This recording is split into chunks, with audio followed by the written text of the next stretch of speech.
سما کی مینجمنٹ کو جاتا ہے، کیونکہ میں بھی جب اس ادارے سے جڑی اور تب مجھے اس چیز کا آئیڈیا ہوا کہ یہ ادارہ عورت کو عزت دینا بھی جانتا ہے اور اپنی عزت کروانا بھی جانتا ہے. یہ بہت بڑی بات ہوتی ہے کہ آپ اپنی عزت خود کروائیں.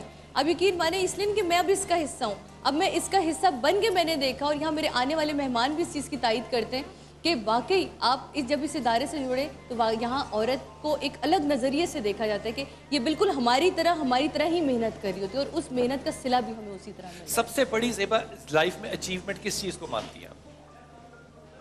لائف میں اچیومنٹ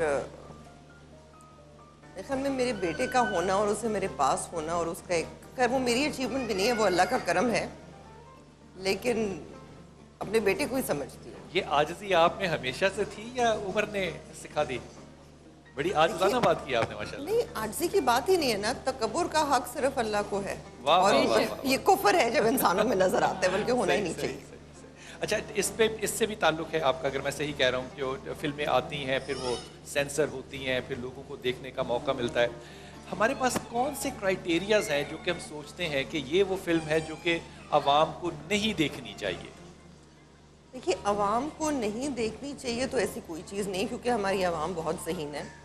یہ ضرور ہے کہ کچھ فلموں میں بہت زیادہ مار دھار، خون خرابہ جو ہو تو وہ ایک عمر کے بچے کو نہیں دیکھنا چاہیے، کیونکہ ذہن پہ برا اثر پڑتا ہے. بلکہ میں ذاتی طور پہ سمجھتی ہوں کہ جو کھلونے میں بھی بندوق دے دیتے بچے کو، یہ صحیح لیکن بات زیبا ٹام اینڈ جیری سے زیادہ وائلنٹ کارٹون اس دنیا میں پیدا ہی نہیں ہوا، وہ تو ہم بچپن سے 20 سال سے دیکھتے آ رہے ہیں. اب ہم کیا کریں، کیونکہ ہمارا میڈیا ہی ہمارے ذہنوں کو خراب کر رہا ہے. لیکن ہم جہاں تک ہماری پہنچ ہے وہاں تک کوشش کرتے ہیں، لیکن وہ یہ بین نہیں ہوتا، ریٹنگ ہوتی ہے.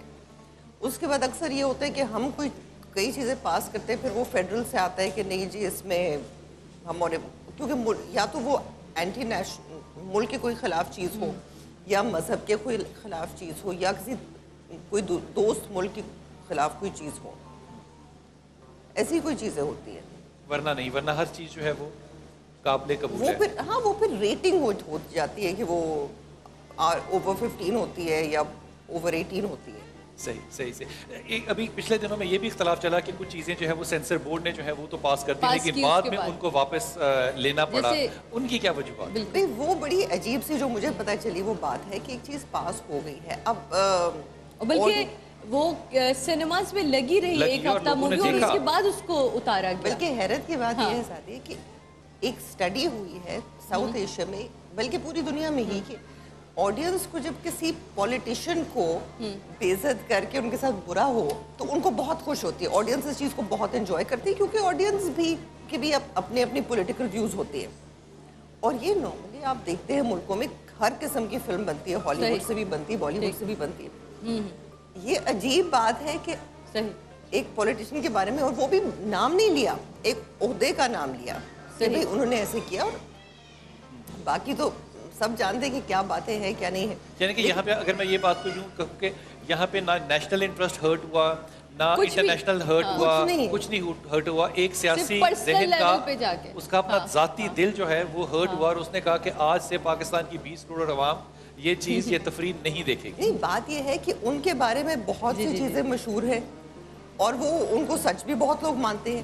تو اس کے بجائے کہ آپ ایک فلم اتار کے اس شک کو یقین میں بدل دیں لوگوں کے کہ اچھا بھائی تو کچھ ہوگا ہی جو ہٹایا ہے، چلنے دیں. اچھا ویسے ایک میں بات ایک جملہ صرف کہتا ہوں کہ جتنا زیادہ ہم کانشیس ہیں نا اپنے ایکسٹریمسٹ ہونے سے، میرے خیال میں انتہائی غلط ہے. کیونکہ میں اپنے 20 سالہ تجربے میں دیکھوں نا غزیبا، تو یقین کیجئے مولوی اور مفتی علماء کرام جو ہے جتنی ہم سے بیٹ لیتے ہیں نا، انٹلیکچوئل بیٹ لیتے ہیں اور پھر واپس جواب دیتے ہیں اور پھر کھانا بھی اکٹھے بیٹھ کے کھاتے ہیں، مجھے لگتا ہے کہ ہم نے ایک بالکل غلط پرسیپشن بنایا ہے. اگر ایک سیاستدان نے ایک فلم نہیں لے سکتا تو ووٹ کیسے لے سکتا ہے وہ ہمارا؟